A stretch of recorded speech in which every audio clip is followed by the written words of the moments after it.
Ahoy ahoy to all you smooth sailors out there, and welcome aboard the Deck Tales podcast. I'm your host and captain, Sammy Catlin, and this is the show where we set sail into the captivating world of ship life. Most of the time, delving into the best and worst experiences of the incredible crew members who called the open sea their workplace, but I'm open to the odd exception as well. Whether we're navigating stunning destinations to weathering unexpected storms, our guests all have stories to tell that will make you laugh, gasp, and maybe even shed an unexpected tear. So if you're a seasoned cruiser eagerly awaiting your next embarkation, or just curious as to what goes on at sea, Deck Tales is your boarding pass to a world of nautical narratives. My guest today is the lovely Shirley Greenwood, who had a brief stint working on ships as a cabaret singer in the late 70s, early 80s before starting her long career in theatre and TV. She was an absolute pleasure to speak with, so let's anchor up and have a little listen. Hello, Shirley. Hello, Sam. Hi, thank you for joining me today, my dear. It's lovely to see you. Nice to see you too. You're looking well. Oh, thank you. I'm feeling stressed. What, this ordeal of getting you on Yes, Zoom? yeah, getting me onto this Zoom. Well, Are you not filming today? You know what? No, we're not filming today. I got an email this morning. I don't know if Annabelle got one as well, but basically we were due to go back to film on Thursday and they have cancelled that. And then the weekend we've got off. Monday and Tuesday we're in, but Wednesday, Thursday and Friday we're off because they've decided that actually what they want to do is unit prep, which is, setting up everything. So I think they're very bad the way they treat you. Yeah, it is a bit of a faff sometimes because I think it's shocking. I mean, originally, before I really got really busy doing things, I used to do some extra, and when I became in London's Burning a main part, I was horrified the way they treated the extras. We had two different eating places, buses, and we had much better food, and the extras weren't allowed on our bus. It's always the way it's been. It hasn't changed anything. And you know what? One of the worst occasions I can remember was a Christmas movie I was filming on as an extra a few years ago. And for those that don't know, you've got your crowd holding area, which is for your extras, and you've got your green room or your crew dining area, whatever. And usually, depending on the scale of the production, you've got the sort of the everyday food for the extras and craft services for the crew and the cast. And the crowd holding room on this particular production had the craft desserts for the crew and the cast. So there was all these delicatessen artisanal donuts that were, fantastically labeled in these beautifully carved wooden boxes with, all of the writing on them. And people were coming by and sort of going, oh, I don't know, have you got anything with less caramel? And it's like, oh dear, what a first world problem. You've got too much caramel on that one. Oh yeah, awful. And we couldn't eat any of it, but it was in our holding area. So we were there, sat next to it and not able to use it.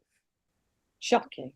Yeah, but hey, it is the way it is sometimes. And it's funny because your daughter Annabelle, she's playing. I can't say too much about what we're filming because it's not out yet.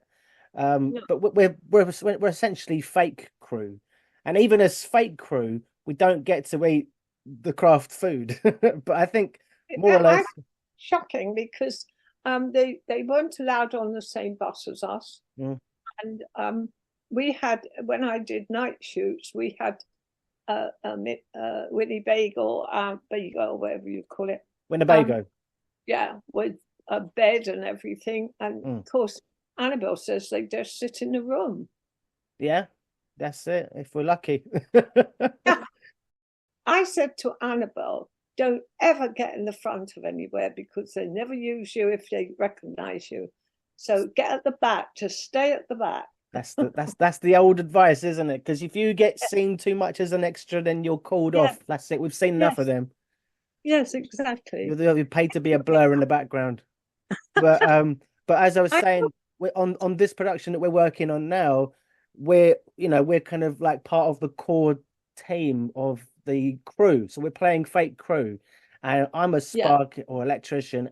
Annabelle's the on-set medic, and she's getting mistaken for the actual medic. I know, she told me. People come up and keep asking her for paracetamol and things. Yeah, I nearly made the mistake on the first day, but she's like, "No, I'm not a real medic." And I tell you what, though, Sam, I seriously don't think I'm going to be a lot of help to you. oh, that's okay. That's okay. Well, Because because I was the cabaret, and I did 2 years of 2 weeks, only 2 weeks. I was booked for 2 weeks to do cabaret 5 times out of 7 days. So I had 2 days off. oh, I see. I only, 1 year I was on it for 2 weeks, and the next year I was on it for 2 weeks. I see. I thought it was like every time you went on in those 2 years, it was for that period of time.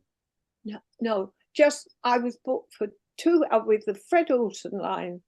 I was booked as the cabaret, and I had to do, I think it was a 20-minute cabaret singing. Oh, okay. Well, then this will be a pretty short interview. Exactly. That's fine. That's And, fine. But it's a different time period as well. That's what I'm more interested in. So what? oh, right, this was in the, I think it was early 80s. Oh, okay. You think it was the early 80s? I think so, yeah. Might And have been 70s, but I can't remember. but it was the 70s, late 70s, early 80s with Fred Olsen. Do you remember Yeah. do you remember the name of the ship? Yes, the Black Prince. The Black And Prince. yes. Oh, I worked on a company, and I think the Black Prince, there was a sister ship that was called the Black Prince. Um, there were three, I think. There still are, and it's still going, and I've forgotten the first one. It wasn't the Van Gogh, was it? Or the Van Gogh? No. Okay. But Yeah. so you weren't in the industry long. You only worked on as a guest performer for a very short period of time. Yeah. Did you have to do any training before you boarded or not No, at all? no, no. I No, just no, went on with all my pretty dresses, and I took my husband with me because, there's two in a cabin. no. And I wasn't paid very much at all, I might say. Don't ask me how much because I can't remember. Mm. But it wasn't very much. So I took Stan as part of my pay. Was this pre-decimalization? You asking me questions that I haven't got a clue. That's fine. I'm just trying to sound a little bit more mature. I think it was because I think it was like a couple of £100 or something. Yeah, I don't even right this second know when that was because I've always been post-decimalization. Well, you look so young. How old are you? I'm 36. Oh, you're a baby. I mean, I'm older than some. I'm old enough to host a podcast. What did you do on the ships then?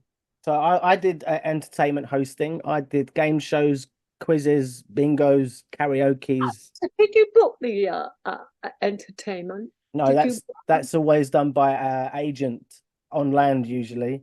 True. But yeah, But there was a guy on board that was like a director or stage manager. Cruise director. Yeah. Yes. Yes. Yeah. So the cruise director's at the top of the pyramid. Then you've got the assistant cruise directors underneath him. And then you've got your entertainment staff usually. And then between them, they take care of all the animation. So game shows, quizzes, sports, that sort of thing. And then your show team, they do all the big West End style stage productions. You've got technicians, you've got kids hosts, musicians, and that's pretty much everybody in the entertainment. You see that they're much bigger. We had musicians as such, but we didn't have a big orchestra. Oh, right. No. So you just had like a three-piece. Are tiny ships. Yeah. Compared to you were obviously on big ships. Why do you say obviously?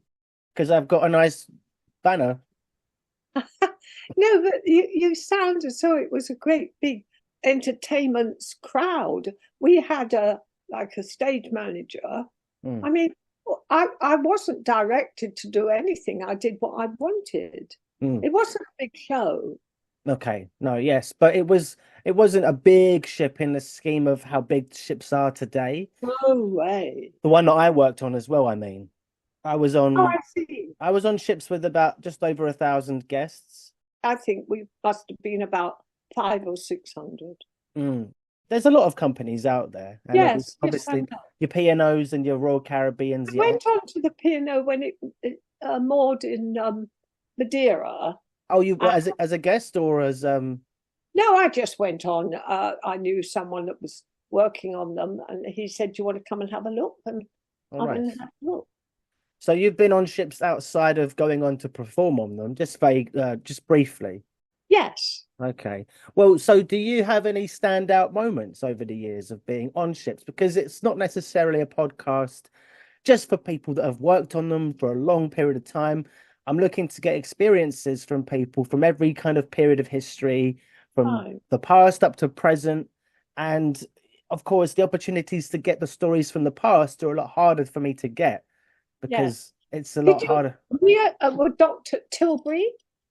I didn't have to fly to a foreign country. We were docked in England. Docked in Tilbury. Sorry, I thought you said Dr. Tilbury docked, docked in Tilbury, in and, Essex. and yes, it's London, really, isn't it? Well, I guess. docks, yeah. Yeah. But what was funny was there was a place that we used to call on our ship the Pig. And when I used to sing and I was all in my sequins and everything, and then I'd change into jeans and, go down into the Pig. You had to be invited, but I got on very well with the people that made the beds, all the people. Housekeepers. Yes. And I was invited down, Stan and me, and it's a different world down there. I mean, it's just, they're all pissed. They called so this is the crew bar, Yes, and they called it the Pig. yes.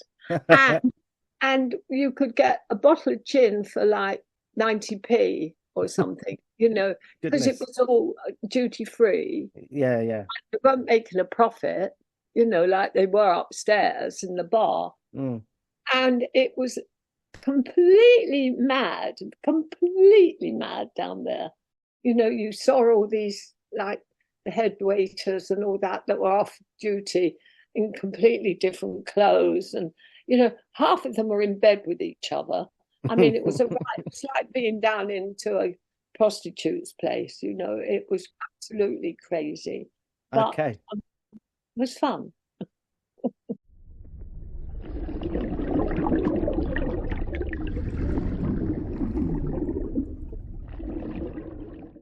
So you cruised around with Fred Olsen. Have you got any scary moments that you can remember? Any Well, I tell you what, it was the time when what's his name had died. What was the president? The awful president, Franco. Oh, Franco. Okay, yeah. Was it? Yeah, the president. Yeah, in Spain, and everybody's doors were covered in the Spanish flag, and we nicked a flag off the door and put it on our bed in the cabin. And when the maid saw it, she nearly had a fit. She said, "Quick, get rid of it, get rid of it. You'll get arrested, if it's someone reports it." Really? And another time, one of them got pissed up upstairs, one of the musicians, and they threw the piano overboard. Oh, we're talking a keyboard or a grand piano? No, not a grand piano, but a piano. Oh, And on wheels? right, I don't know. I didn't, someone just told me the piano's just gone overboard. Oh, if they said piano, then you assume it's not something No, small and plastic. no. I think it was before they even made small and plastic. Mm. But, they were outrageous things, really. People, What? they did outrageous things. So, Outrageous things. We want to hear all about outrageous things. That's sort of the point. there aren't any more. There aren't any more. But you remember the Stormy Nights as anything? Oh yes. We were going round. What's that? Oh God, the sea, and the Queen Elizabeth ship got a hole put in it or something. We had to take our stabilizers in because it was so bad. What's that? Bear Biscay. Oh yeah, notoriously bad in Yeah, terms Bear of Biscay. choppy And waters. it was terrible. And I was singing. It was a time when, these are very dated songs, but I was singing, I can see clearly now that the rain has gone, hanging on to the pole. And then I was thrown over that side as to, I was singing to about three people because everyone was being sick. You are the sunshine of my life. That was all about those Oh, sort but of things. I mean, I did one ship that was a small one, about 500 passengers, and my assistant cruise director wanted to sing a song from South Pacific, and I ended up dressing up as Honeybun. Do you know that one? Hmm. 101 pounds of fun. That's my little honey bun. Ah, And then I but they like burst. that sort of thing. Oh, they did. And I burst out through the curtains wearing a blonde wig, white shirt, tied up with two pink balloons inside, Ah, and a grass skirt. And I we bet had you were a hoot. well, I got the guys whistling and Wolf whistling, and as they did in the film.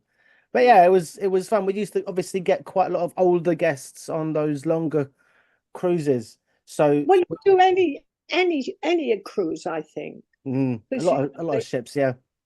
they don't have to do anything. And So anyway, you tend to go for the songs that kind of resonate the most with that audience demographic. oh God, yes, and they like to. I realise that the audience they like to join in. So if you've got a song that they know the words and they can join in the chorus, you're a wow. They think you're wonderful, even if you're not. You know. But we had this illusionist couple. They were the what's that? I've forgotten what it's called, the club, Variety Club or something. Hmm. And they went on before me, and they didn't like it. They really didn't like me because I was top of the bill. They didn't like it, and so she used to come off and say, "Follow that with your sea lions." Don't know Sea what that. lions? Yeah, don't know What's what it meant. follow that with your sea lions? What like people I just suppose so. I think she just thought. I'm just having a guess here. That's a bit of a weird sort I of suppose she was so pissed off that she wasn't top of the bill, uh and she didn't like it. But there you are. egos are fragile things, aren't they? Oh, they certainly are, and I think especially the variety, because it used to be variety in those days when I was there. It wasn't just musicals; it was a variety bill Hmm. because I started off my job and with Foster's agency, a theatrical, which was the top one, and we represented Danny Kaye, Judy Garland. I've met all of them Oh because I wow. became in charge of the contract department, and so I used to type their contract, and they are so insecure. The not the big names, but the ones follow it with your sea lions. That it's sort of dog eat dog, I suppose. But she Yeah. didn't like it anyway. And Stan used to buy everyone drinks, and when he went to the loo, This is your they husband.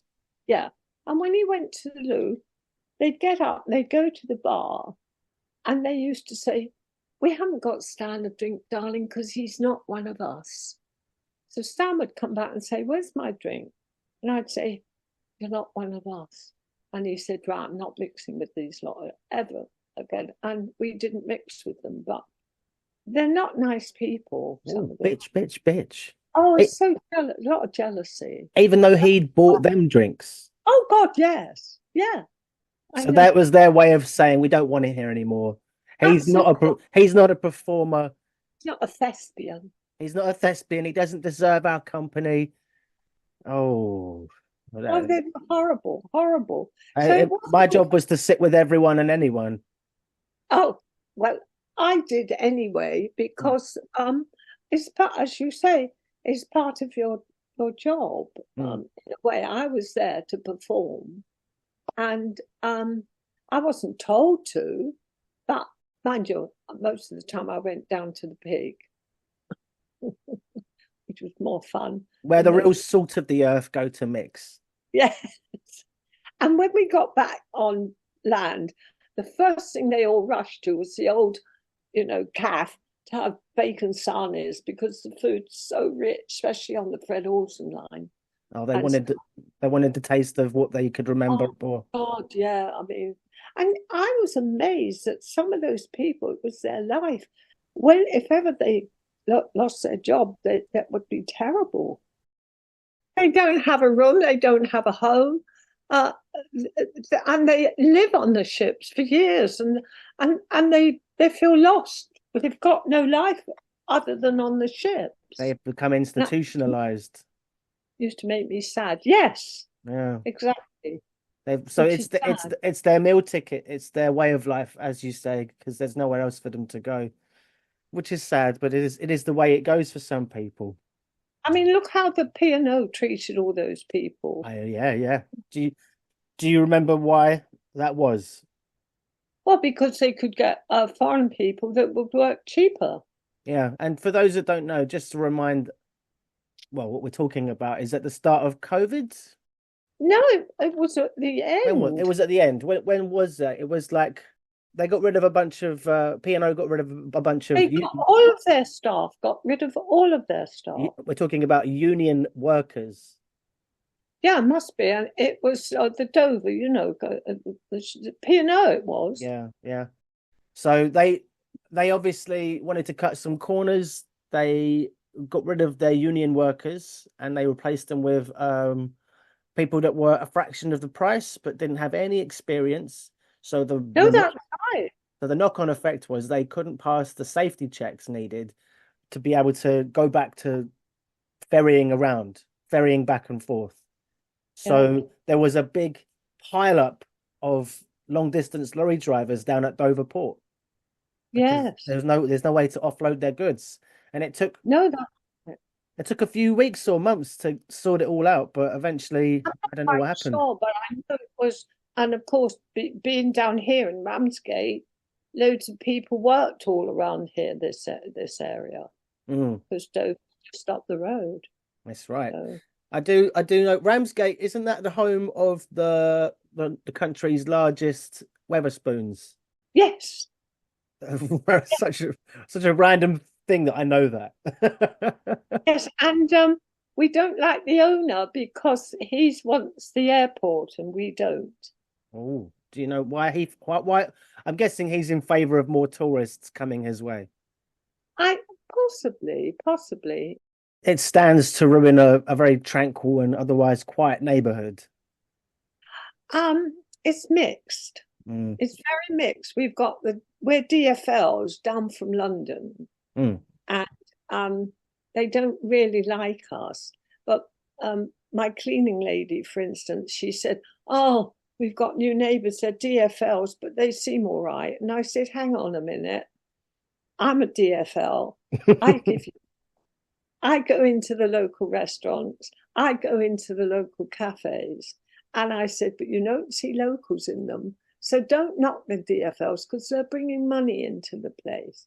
It's like don't bite the hand that feeds, or Well, in a way, it's true because the locals, it is a two-sided down here. There are people that can afford things, and you can understand the locals getting fed up that there aren't any jobs and things like that. I mean, but it's terrible everywhere at the moment, isn't it? I mean, the well, country's a mess. I empathize with everyone. I'm a freelancer for the last 10 years, written two books, and I mean your daughter Annabelle said that you'd written something as well, right? You'd written I have, but it's really only about my life because I'm a war baby. I was bombed out during the war. I was buried in a shelter, and because there was a direct hit opposite.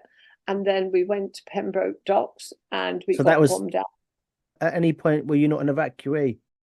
No, I always went with my mother, and I because my sister was under 5, the age, and anyone with a baby, I could go with my mother could go with her, and I could obviously I wouldn't be left behind.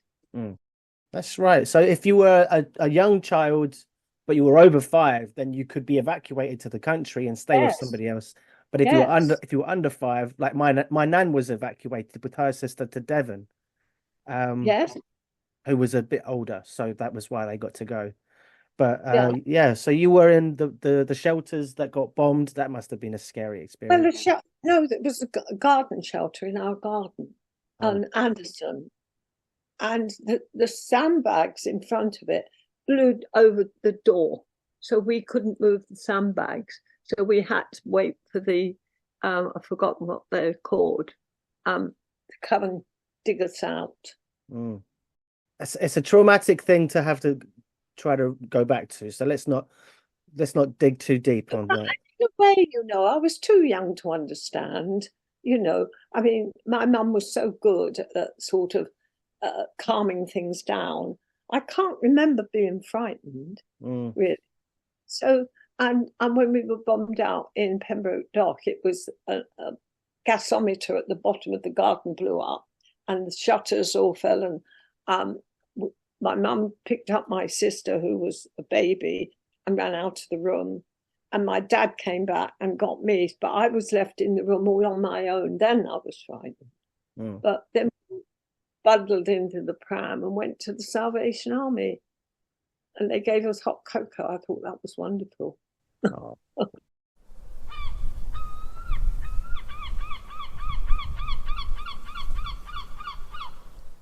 We've gone on a massive tangent, and we're completely not talking about the thing that we're supposed to be talking about. Go on then, ask Go on me. then. Did you meet any celebrities during your time at sea? I didn't meet any celebrities. I met very rich people Mm. because, there was one Norwegian lady Mm. that invited Stan and myself. She used to go regularly because when I went back September time, September, October, and she was always on the ship at that same time. And she invited us into her first class cabin, which was wonderful, with rooms. It was just amazing. Mm. But she wasn't famous. She was just very rich. But No, that's quite a coincidence that the 2 times that you went on, literally, right? It was just 2 times for two yeah, weeks. But yeah, she was on board both those times, and on the second yeah, time she was there again. yes, yes. And she recognized Stan more than me.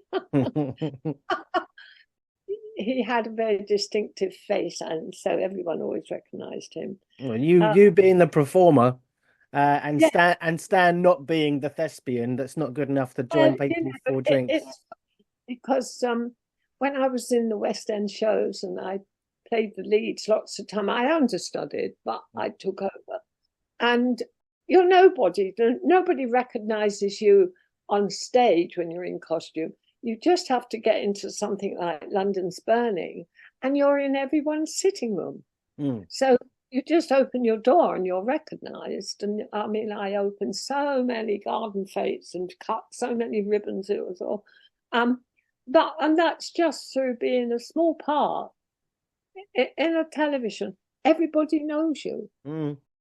I do remember London's Burning, but it's a vague memory. Like, when did it end? Oh, I think I was in it for 13 years. Um, Crikey. Probably I had cancer of the esophagus in 2008. So it must have finished in the 90s, late 90s. Right.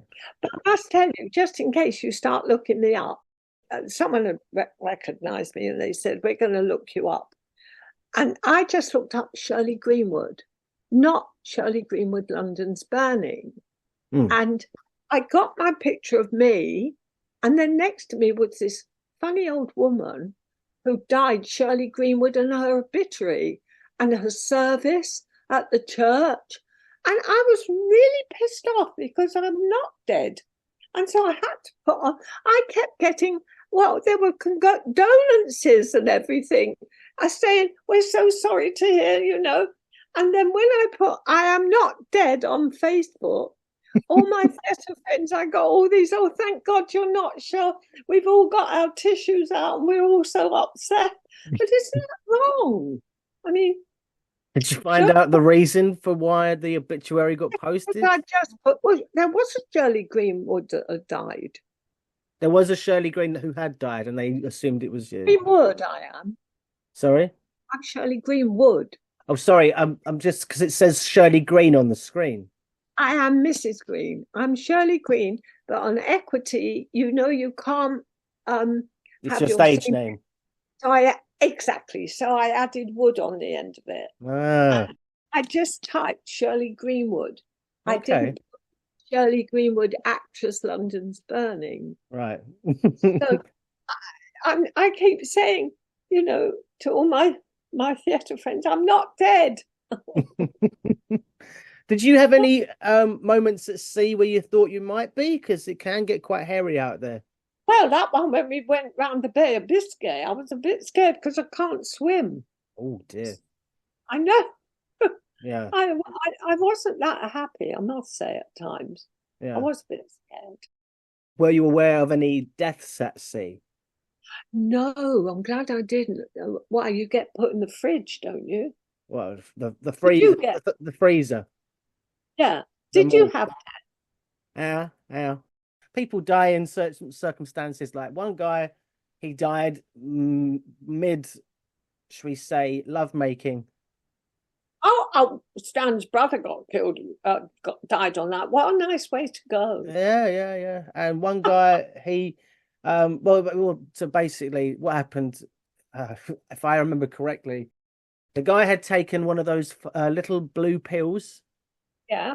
And I think that's what had basically given him some heart arrhythmia or something, and it caused him to have a heart attack. So he died. But his young soldier was still stood to attention. And basically, I think before he had pronounced him dead, how do we say, the ship's doctor was doing CPR on the man, and the staff captain, second in command of the ship, was present.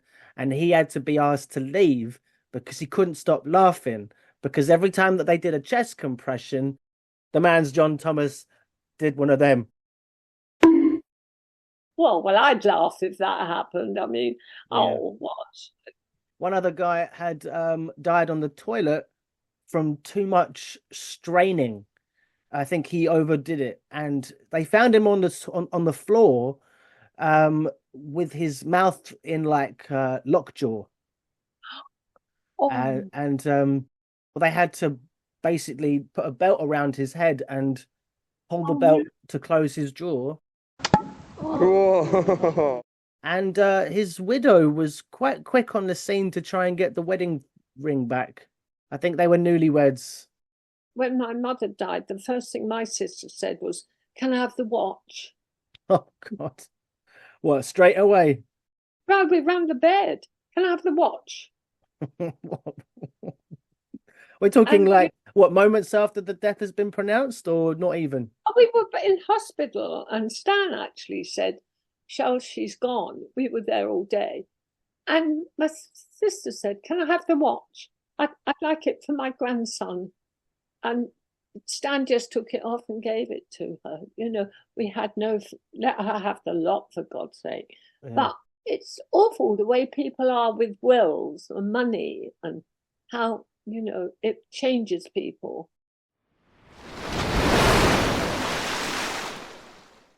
You were talking about planes earlier. You were talking about the planes and the pollution that they cause. The cruise ship industry is about 3 times worse than the aviation industry. Is it really? Yeah. I tell you what I think was terrible. We used to go to Venice a lot, and we were in the British Palace having a drink. And all of a sudden, above these beautiful churches and that, was this moving sort of thing. And I said, my God, what's that? And it was a cruise ship. They're so tall, and I don't know why people want to go on them. The mega cruise ships, you mean? The small Oh, yeah. ones are a bit more. Oh, yes. I wouldn't mind going on a river one. And also, we were in Stavanger, Norway, and we were walking around, and we had a lovely drink, and it was just so beautiful. There were several of us. And the next morning, we came out of the hotel, and the same beautiful park was this huge thing. It must have been 6 stories high, bloody cruise ship. And it was so ugly, and it spoiled this beautiful, beautiful place. So, I don't like the big ships. Well, as you say, but then it kind of is a double-edged sword. Like you were saying earlier, how there's people that live on these ships and they have nowhere else to go. The bigger they are, Oh, yeah, the higher the chances are that there's quite a few of them on board. absolutely. So Yes. you take No, them away, and you are taking food out of people's mouths, a roof over people's heads. Um, but ultimately, it's also bringing pollution to certain areas of the world where there's mass tourism pouring yes, in every single time they dock nearby. yeah, So it yeah. is a difficult one to manage.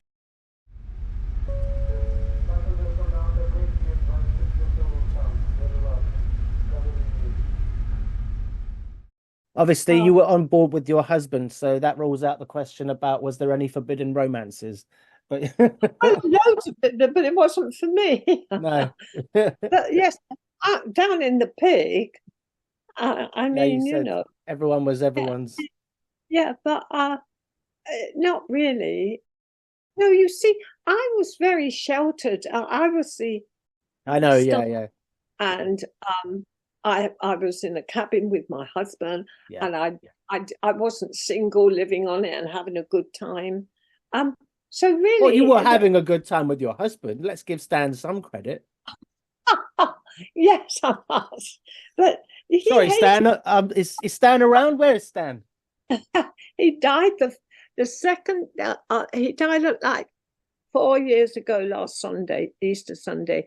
He had prostate cancer. Rest Um, in peace, Stan. yeah, and he died um 3 days into COVID, so we couldn't have a funeral. We couldn't be with him. We couldn't go and see him. So that wasn't very nice. But No. thing on about with the ships, you Mm. see, I was only on it for 2 weeks.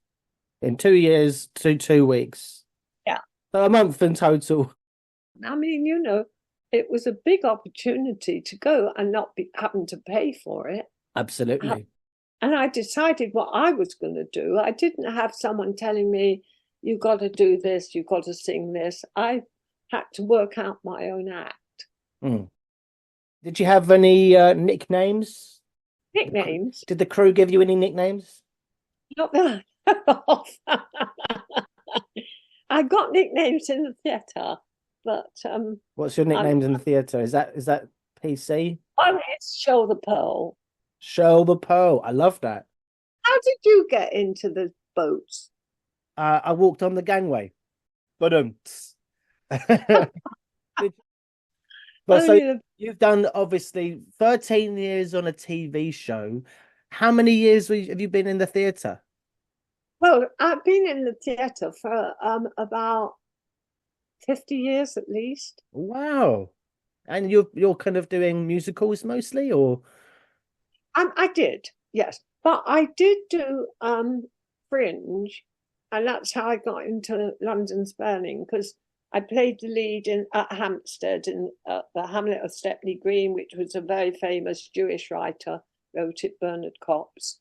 And I did the Train Robbers. I played the lead lady in the Train Robbers. I think Julie Waters played my part. We were all going to be in it, and it's like everything, you never are. But most of the time, I did West End shows in all the West End theatres. mm. So, But and you've had then you've had some career. I've had a wonderful career. And the thing is, what stopped it was the cancer. Mm. And my agent, who was useless anyway, wasn't very good. Um, he retired to breed horses or somewhere, I don't know. And so when I got over cancer, I didn't have an agent, and we'd moved down here, and I couldn't be bothered to keep going up on the train for castings, and I didn't feel that I had the strength anymore, so I didn't do anymore. So there we are.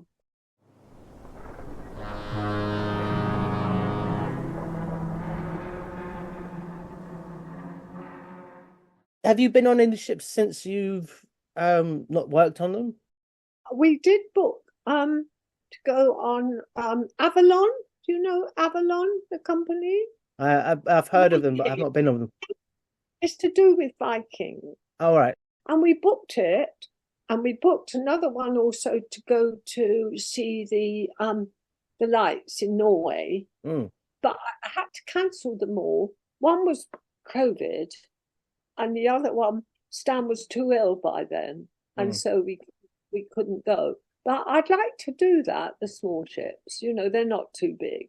River cruises with a small group of friends is probably your best bet, I'd say, Shirley.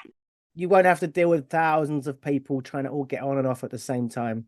Well, not just that. I don't like these, I like it to be more personal, where you can get to know everyone almost. I've yet to speak to somebody on Deck Tales who is pro massive ship. Everyone seems to be of the same opinion, and yet they still keep getting bigger and bigger. So, yeah. Do you have an agent for going on ships? No, I haven't worked on a ship since 2010. Have you not? No, but because of the book, when I wrote it and when it came out, I've been on this adventure of writing more and doing a deep dive study of the whole thing and the industry's pollution stats, evolution, innovations, and so on. So it's like a passion project of trying to help understand how it got to be this big and where it's going and how it can be more sustainable.